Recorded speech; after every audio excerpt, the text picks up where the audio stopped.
semana passada estávamos com Cristo no cenáculo. Esta nós estamos com Cristo no jardim. João 15, 16 e 17. 3 capítulos. E vemos que o capítulo 14 termina com a instrução de Jesus: levantai-vos, vamos sair daqui. Então eles, por esta altura, tinham deixado o cenáculo, onde terão comido a refeição da Páscoa, que embora João não descreva, nós encontramos nos outros evangelhos, e eles dirigiam-se para o jardim do Getsemane. Este ensinamento que encontramos no capítulo 15 ocorre algures durante este trajeto. E nesta passagem nós encontramos Jesus na intimidade com os seus discípulos, com a intenção de os preparar para a sua despedida e para a reafirmação do conceito de vida abundante que ele já vinha a falar há algum tempo. Então imaginem, Jesus vai a caminho de uma morte dolorosa, mas ele está preocupado com os seus discípulos, só Jesus. E éramos convidadas a ler estes 3 capítulos de seguida e depois ir refletindo fragmentadamente em cada parte desta semana. Por isso, mais uma vez, o texto vem recortado entre as perguntas. Então, logo no início, nós éramos convidadas a encontrar todas as derivações do verbo permanecer nos primeiros 11 versículos do capítulo 15. Quantas encontraram? Pelo menos 12. É interessante porque quem já estudou as cartas de João connosco na Lapa, recordam-se do título do nosso estudo? É que era esse mesmo, permanecer. Permanecer ligado é uma ideia muito forte que João constantemente desenvolve. Então, nós começávamos esta passagem com versículos que são bastante conhecidos para quem já está familiarizado com a Bíblia. Talvez tenhas lembrado daquela música, Eu Sou a Videira Verdadeira, não vou cantar, que é muito conhecida também. E este Eu Sou a Videira Verdadeira é a 7ª das afirmações sobre os famosos 7 Eu Sou de Jesus. Então, Jesus, como o Deus encarnado, ele aponta para si mesmo como a fonte de vida espiritual, de saúde, de crescimento, de amadurecimento. Por isso ele dá esta ilustração, que também se adequava muito à época. Ele é a videira verdadeira e o seu pai é o agricultor. Esta palavra no seu original pode ser traduzida como agricultor ou até vinhateiro. Não é uma palavra que usemos muito, mas ela existe. Ela refere-se àquele que cultiva o solo. Mas para além de cultivar o solo, de plantar, de adubar, de regar a vinha, este vinhateiro que cuidava da vinha tinha 2 responsabilidades principais. Primeiro tinha que retirar os ramos que não davam fruto, e em segundo lugar, podar os que davam fruto, permitindo-lhes que dessem ainda mais fruto. E é com estes 2 tipos de ramos que esta analogia se centra. Porque estes 2 tipos representam os discípulos que aparentemente seguem Jesus e os que não seguem. Os ramos genuínos são aqueles que permanecem nele e os ramos falsos são aqueles que não permanecem. E nesta ilustração que Jesus dá, nós podemos ver que há 3 características dos ramos que são verdadeiros. Primeiro, eles dão fruto. Em segundo, eles permanecem no amor de Cristo. Permanecem ligados à videira. E finalmente, eles guardam os mandamentos, seguindo o exemplo de Jesus, que sempre obedeceu ao Pai durante toda a sua vida. Porque Jesus já tinha dito àqueles que professavam a fé nele: se permanecerem na minha palavra, vocês verdadeiramente são meus discípulos. Estou a parafrasear. Então, a obediência prova que o amor de uma pessoa por Cristo é genuíno, quando ela prontamente obedece. E este é um ponto que João deixa claro na sua primeira epístola. Os crentes confessam os seus pecados, os incrédulos negam-nos. Os crentes obedecem aos mandamentos, os incrédulos não. Os crentes demonstram amor pelos outros, os incrédulos não. Os crentes vivem em padrões de justiça, os incrédulos não. Encontram isso nos primeiros 3 capítulos. E porque Deus Pai quer que os crentes sejam espiritualmente produtivos, Ele pega em cada ramo que dá fruto e poda-o para que dê fruto. A poda sempre foi uma parte essencial da prática vitivinícola, desde o século I, tal como é hoje. E talvez tu ou eu não lidemos assim tanto com vinhas, e fui pesquisar acerca disto. A primeira poda realizava-se na primavera, quando as videiras estão em fase de floração. E esta poda implicava, assim 4 operações: a remoção das pontas dos rebentos, assim, vigorosos, para que eles não cresçam demasiado depressa, muito à frente no tempo. Implicava também o corte de 1 ou 2 pés da extremidade dos rebentos em crescimento para evitar que os rebentos inteiros fossem arrancados pelo vento. Implicava também a remoção de alguns cachos de flores ou de uvas para que os que restassem pudessem produzir mais frutos e de melhor qualidade. E também implicava a remoção dos rebentos que surgiam debaixo do solo ou do tronco, dos ramos principais, para que a força da videira não fosse consumida por estes rebentos. Então vemos que o nosso Pai do céu, ele poda os ramos verdadeiros de forma a remover qualquer coisa que possa minar a sua energia, o seu crescimento. Ele quer cortar com tudo o que pode impedir o crente de obter resultados frutíferos, para que deem fruto. E esta poda envolve cortar tudo o que limita a nossa retidão, o nosso caráter, inclui disciplina que vem de resultado de provações ou até de sofrimento e eventualmente perseguição. E este conhecimento de que o nosso Deus Pai usa a dor que nós temos que suportar enquanto cristãos para o nosso bem, deve ser algo que nos conforta, que nos faz não ter medo e não cair em lugares de vitimização ou de autocomiseração. É para o nosso bem. E as palavras do Senhor enfatizam 2 verdades importantes sobre a conduta espiritual do crente. Ele diz: permanece em mim e eu em ti. Tal como o ramo não pode dar fruto por si mesmo, se não permanecer na videira, também tu não podes dar fruto se não permaneceres em mim. Eu sou a videira, vocês são os ramos. Aquele que permanece em mim e eu nele, esse dá muito fruto. Porquê? Porque sem mim vocês nada podem fazer. Então, aqueles que permanecem em Cristo e Ele neles vão dar fruto espiritual. Não é possível ser um cristão a permanecer em obediência e unido a Cristo sem dar frutos. Em Mateus 7, Jesus fala sobre este contraste entre os verdadeiros e os falsos. Ele diz que toda a árvore boa dá bons frutos, mas a árvore má dá maus frutos, ou nem sequer dá frutos. A árvore boa não pode dar maus frutos e a árvore má não pode dar bons frutos.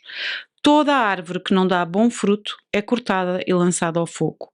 Portanto, diz Jesus, pelos frutos os conhecereis. E em Lucas também acrescenta: não há árvore boa que dê mau fruto, nem árvore má que dê bom fruto. Esta ideia é repetida. Então, se somos crentes, nós vamos dar bom fruto e, em segundo lugar, vamos dar fruto, mas não por nossa causa ou por nós mesmos.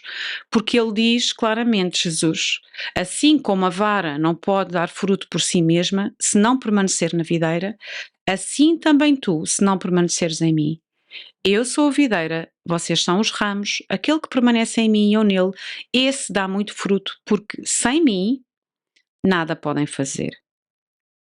Os ramos verdadeiros não podem deixar de dar fruto. Sim, pode haver momentos da nossa vida em que o fruto não é assim tão evidente, em que o pecado abunda mais, mas se somos crentes, damos fruto. E precisamos de perceber o que é este fruto, não é? Porque se nós formos para conceitos atuais de sucesso, para os outros, para o mundo ao nosso redor, pode ser uma boa carreira, ter sucesso no nosso percurso académico, na nossa escola, ter prosperidade material, ter dinheiro, poder fazer viagens, ser belo, ser magro. Mas a Bíblia em nenhum lugar equipara este fruto com este tipo de conceitos exteriores de comportamento ou resultados superficiais da nossa vida ou temporários.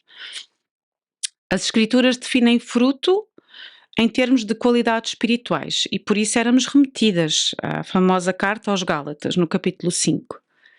O fruto do Espírito, lembrou Paulo aos Gálatas, é o amor, a alegria, a paz, a paciência, a benignidade, a bondade, a fidelidade, mansidão, domínio próprio.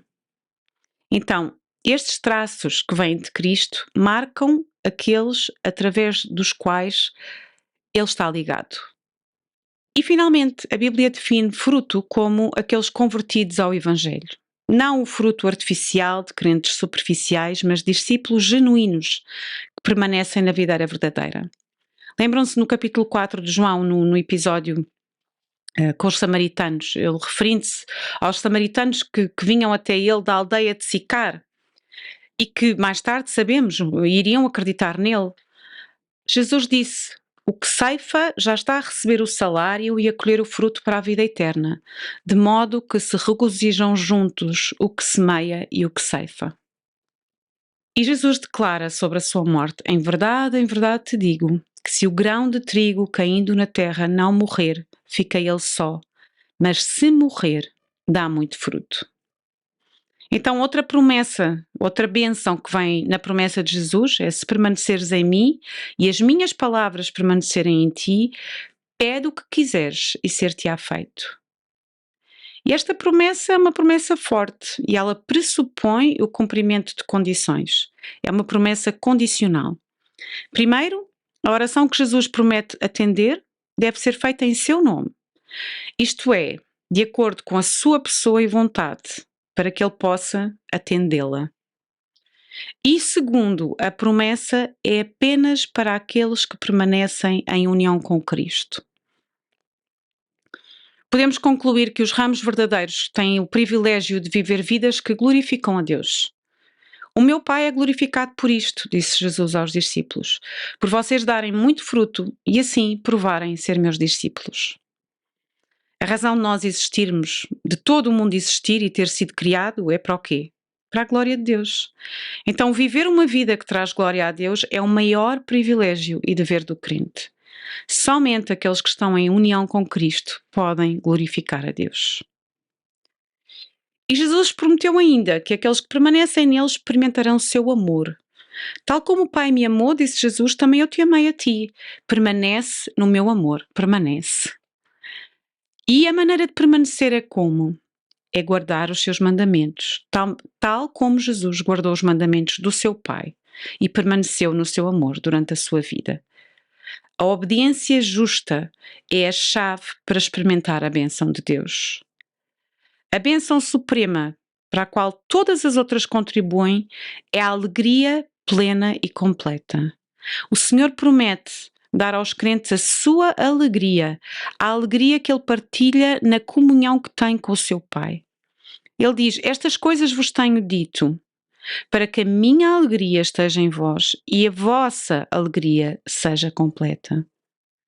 Então o Senhor prometeu que a sua própria alegria permeará e controlará a vida daqueles que andam em comunhão com Ele. Já pensaram?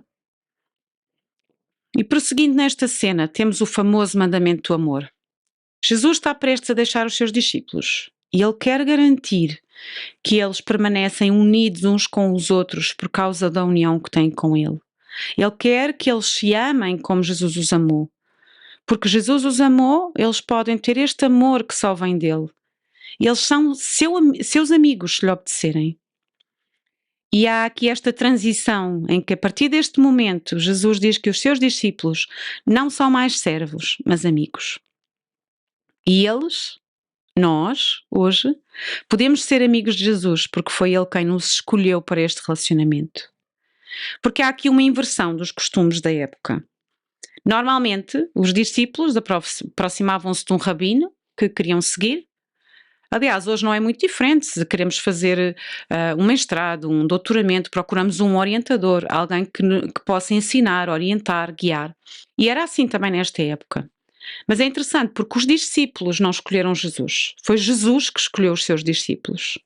E este conhecimento de que Jesus os escolheu, e por extensão a nós, todos os crentes, para dar a salvação, independentemente de qualquer mérito próprio, ele elimina qualquer pretensão de orgulho espiritual que nós possamos sentir. Temos zero mérito em sermos escolhidos. E Jesus refere que não só escolheu os discípulos para a salvação, como também os escolheu para o seu serviço. A palavra traduzida como designados para o serviço É uma forma do verbo que tem aqui uma conotação de ser separado ou ordenado para um serviço especial. Tendo escolhido e treinado os discípulos, Jesus ordena-lhes que vão pelo mundo, proclamem as boas novas acerca dele e deem fruto. A vida cristã não é um desporto a que assistimos, em que ficamos à bancada. Jesus não escolhe os crentes para ficarem parados enquanto o mundo continua e esperamos pelo mundo por vir. Pelo contrário, a ordem é explícita. Vão fazer discípulos, todas as nações, batizando-os, ensinando-os, e eis que estarei convosco todos os dias até à consumação dos séculos. Então, os privilégios que caracterizam estes amigos de Jesus, nós, trazem consigo responsabilidades, não é? Cada privilégio tem uma responsabilidade. É da natureza do crente amar o outro. E a Bíblia ordena explicitamente que nos amemos fervorosamente de coração. Encontramos esta referência na primeira carta de Pedro, no capítulo 1, 22. Jesus equilibrou as promessas de conforto e de bênção com um aviso ao mesmo tempo, porque ele precisa de preparar os discípulos para a hostilidade que eles vão ter. Eles vão ter o ódio do mundo e eles precisam de ficar unidos e de permanecer juntos na perseguição que vão enfrentar. E por isso o Senhor Jesus repete a instrução: isto eu vos mando, que vos ameis uns aos outros. Esta ordem, há aqui uma transição entre as promessas que Jesus faz aos discípulos e este aviso sobre o ódio do mundo. É um aviso que deve servir como uma motivação para eles se amarem uns aos outros, para ficarem fortes e unidos. E esta passagem acaba por revelar 3 razões pelas quais o mundo odeia os crentes. E às vezes é interessante pensarmos que estamos no século XXI, na nossa comunidade, e não somos perseguidos, não é? Ou não sofremos discriminação como outros países do mundo sofrem. Mas a Bíblia diz que todos os crentes, todos, vão ser odiados pelo mundo.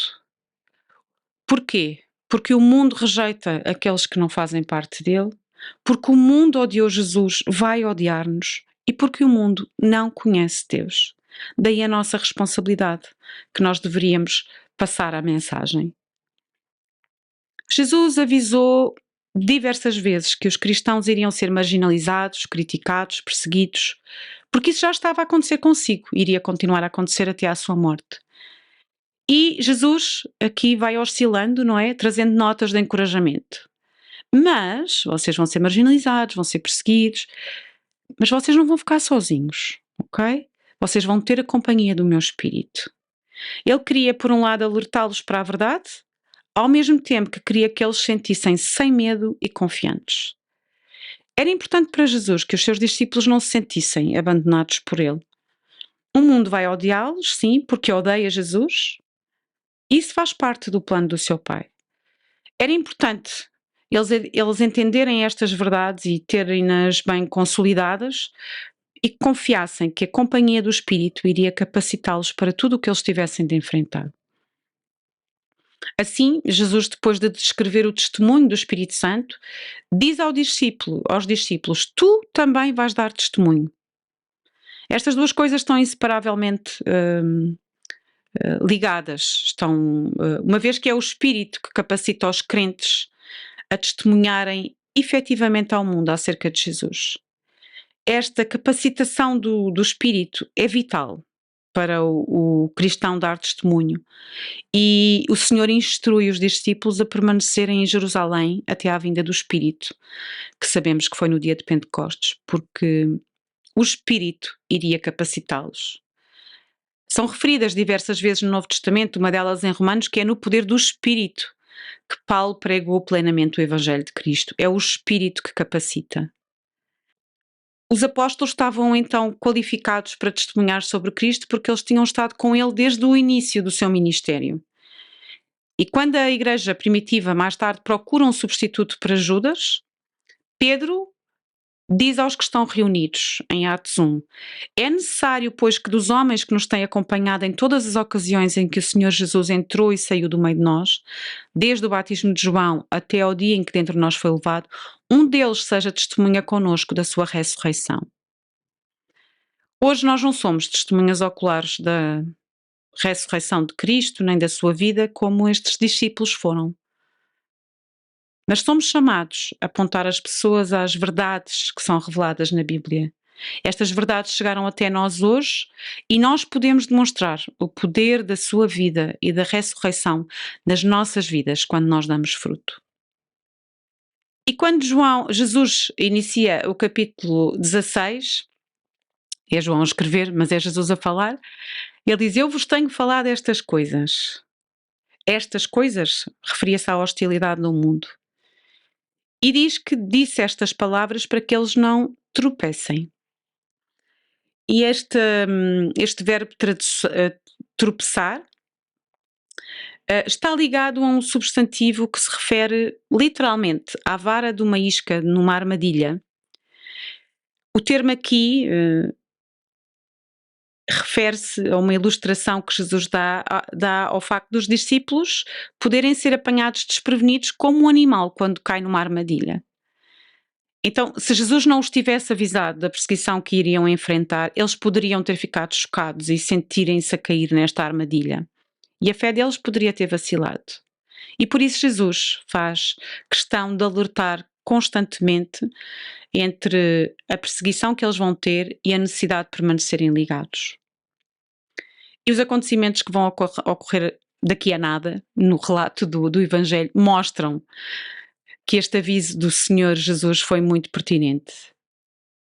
Porque apesar de Jesus lhes ter dito que esperassem perseguições, ao primeiro sinal delas os discípulos vacilaram.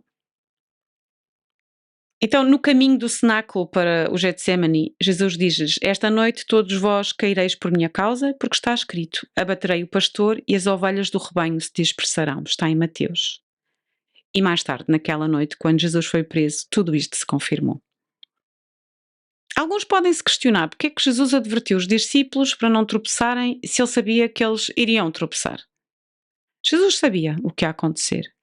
Mas a questão é que os discípulos eram responsáveis pelas suas ações e tinham-lhes sido dados os recursos necessários para se manterem firmes e não tropeçarem, incluindo este aviso que a perseguição era iminente.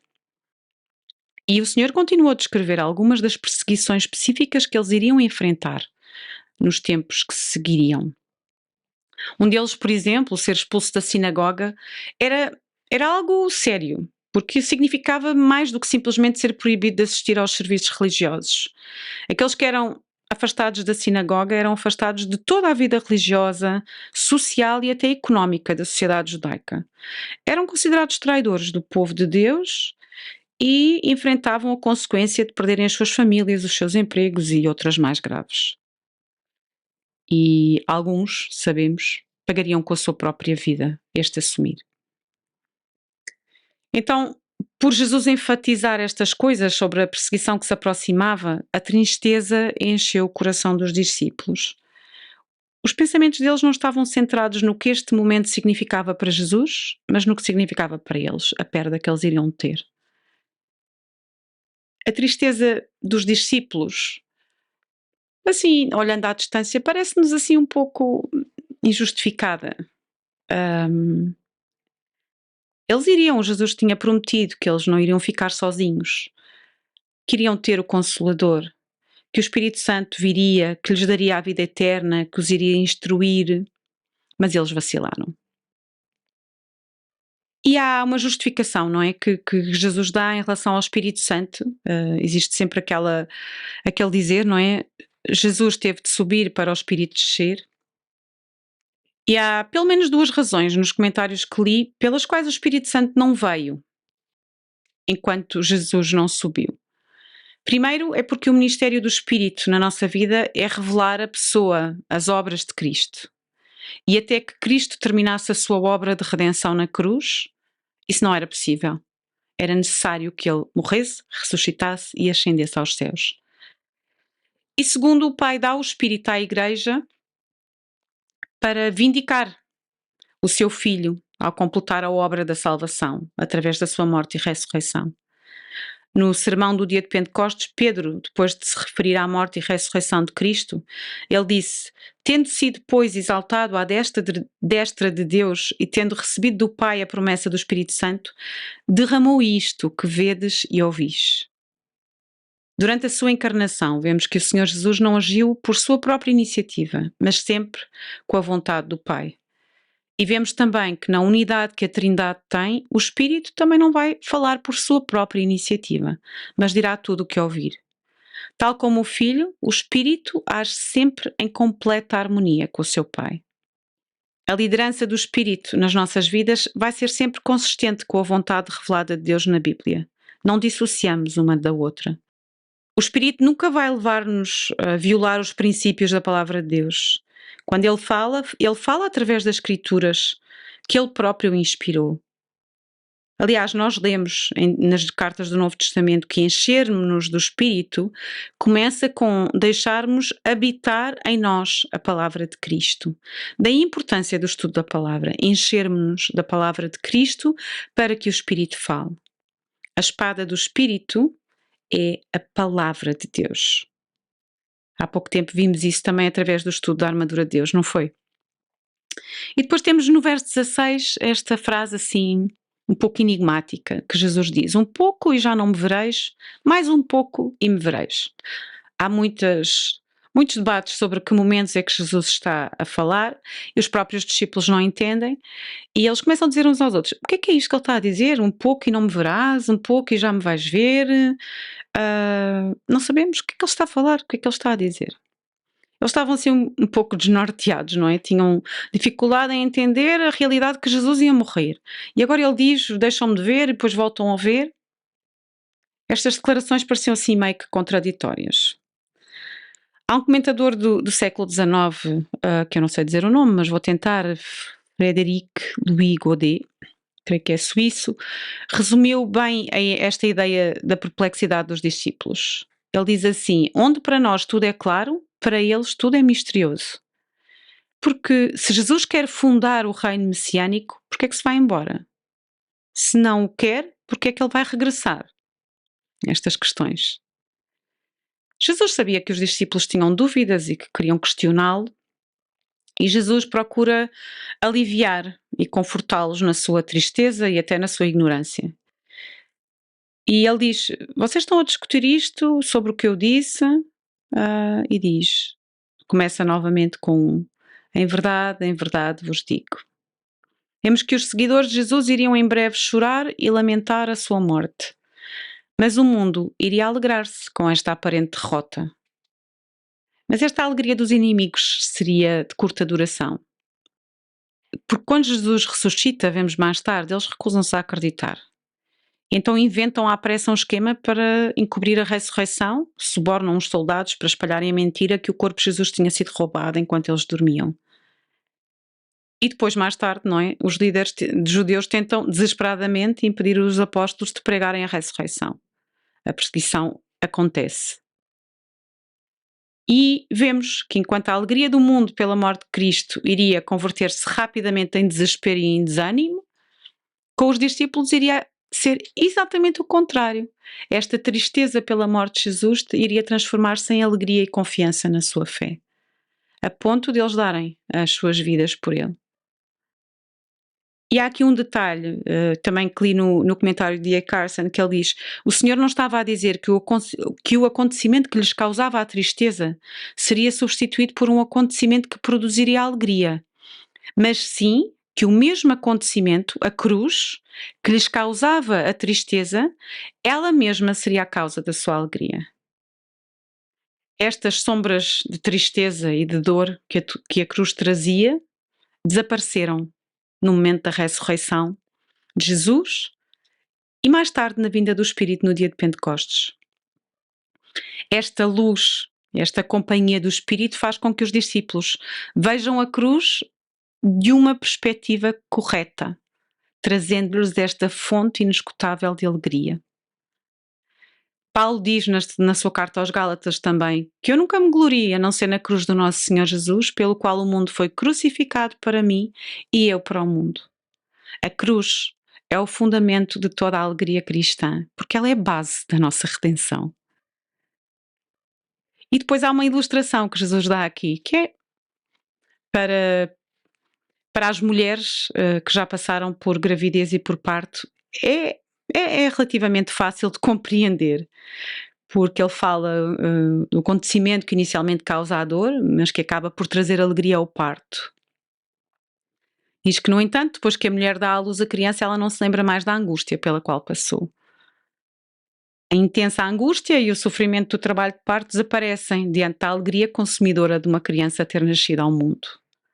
Então, esta ilustração era de que, da mesma forma, embora os discípulos tivessem de sofrer a curto prazo, era curto prazo. Eles podiam consolar-se com esta promessa.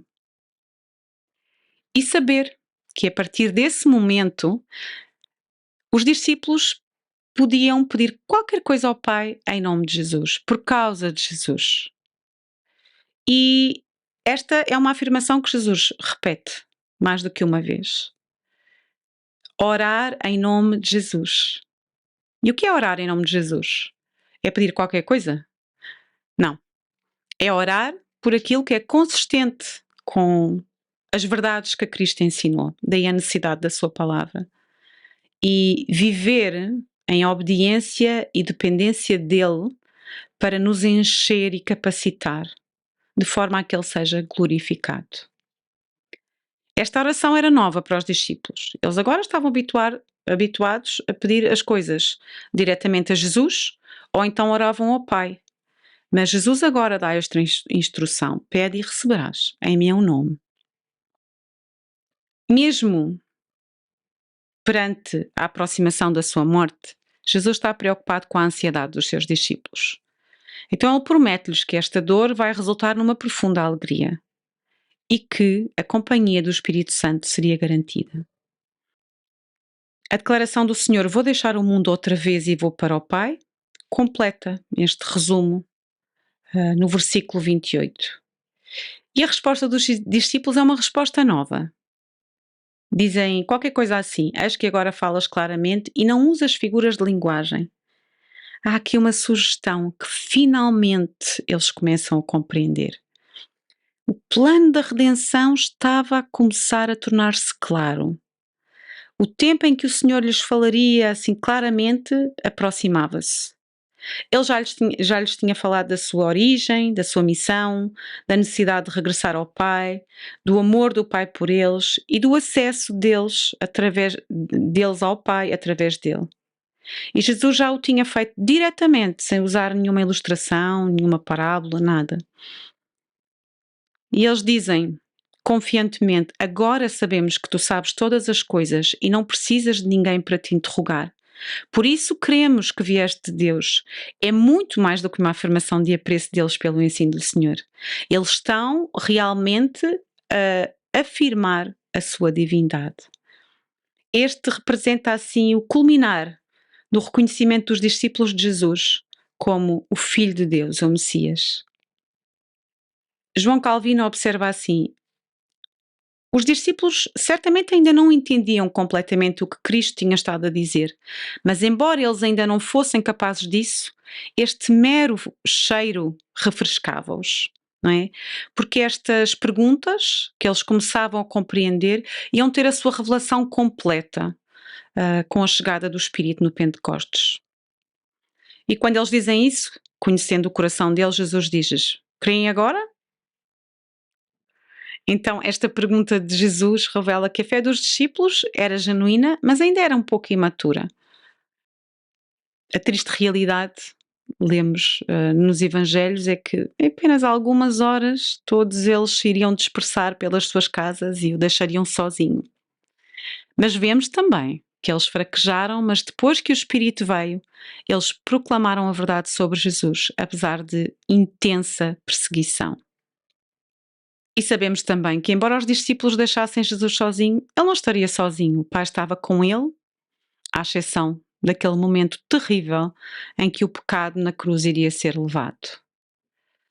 A realidade de que Deus se fez pecado por nós, ele que não conheceu pecado, Levou Jesus a gritar do alto da sua angústia: Deus meu, porque me abandonaste ou porque me desamparaste? Foi necessário ele levar sobre si o pecado de muitos para que fôssemos redimidos. E temos finalmente o capítulo 17, que tem a famosa oração chamada sacerdotal de Jesus, em que ele intercede pelos seus discípulos e por nós também. Cada palavra desta oração tem um significado profundo e comovente. Leiam-na demoradamente. Aqui estão registadas as palavras do Filho de Deus, quando ele fala ao Pai sobre a natureza do seu relacionamento, da sua comunhão, sobre a chegada da realização do seu plano eterno de salvação e sobre a forma como os discípulos e todos os crentes se inserem neste plano. E os discípulos assistem a este momento de oração. E hoje, ao lermos esta oração, somos convidadas a entrar. É como se chegássemos ao Santo dos Santos, onde o nosso sumo sacerdote intercede por nós. Há quem se refira a ela como o Santo dos Santos da Sagrada Escritura. Embora a Igreja, ao longo de toda a sua história, tenha meditado sobre esta oração e haja muitos cristãos que tenham estudado em grande pormenor, a verdade é que aquilo que ela contém é inesgotável. Centenas de sermões já foram pregados sobre ela, milhares de páginas foram escritas e talvez muitas vidas tenham sido transformadas por ela. E hoje estas palavras são tão vivas, ativas, relevantes e significativas hoje quanto eram quando Jesus as proferiu naquele dia. Estes pensamentos e expressões de Jesus terão sido familiares a muitas pessoas durante os séculos que se seguia. Jesus sabia que tinha chegado a hora do cumprimento daquilo que Deus prometera desde antes do início dos tempos. Ele estava pronto para enfrentar a cruz. O custo seria imenso, mas o resultado seria eterno. Jesus ia obedecer e a glorificar o seu Pai, trazer salvação a todos os que crescem nele. Por isso, nesta hora, ele intercede pelos seus discípulos e por todos nós, aqueles que viriam a crer. Cristo ora pela união dos crentes com ele. Por causa da sua união com Jesus, uma vez que aquele que se une ao Senhor é um só espírito com ele, todos os crentes são uns com os outros também. Somos um corpo. Na Confissão de Fé de Westminster diz: a Igreja Católica ou Universal, que é invisível, consiste em todo o número dos eleitos que foram, são ou serão reunidos num só, sob Cristo, a sua cabeça, e é a esposa, o corpo, a plenitude daquele que preenche tudo em todos. Ao concluir esta bonita oração sacerdotal, a unidade dos discípulos estava muito presente no coração do Senhor Jesus. Ele ora pela sua glória, pelos seus discípulos e todos os futuros crentes que viriam a crer na sua palavra. Ele ora pelo testemunho deles e pelo seu sacrifício na cruz. Ele faz dois pedidos em favor deles: que se unam na verdade e que se reúnam com ele na glória eterna. Chegamos ao fim desta semana com esta segurança de que, tal como o Senhor Jesus intercedeu por nós instantes antes de dar a sua vida no nosso lugar, Ele continua a interceder por nós à direita de Deus Pai Todo-Poderoso diariamente. Convido-te a agradecer a Deus este tão grande amor e pede-lhe que te ajude a amá-lo mais e a amar o próximo como Ele instruiu. Tenha uma boa semana.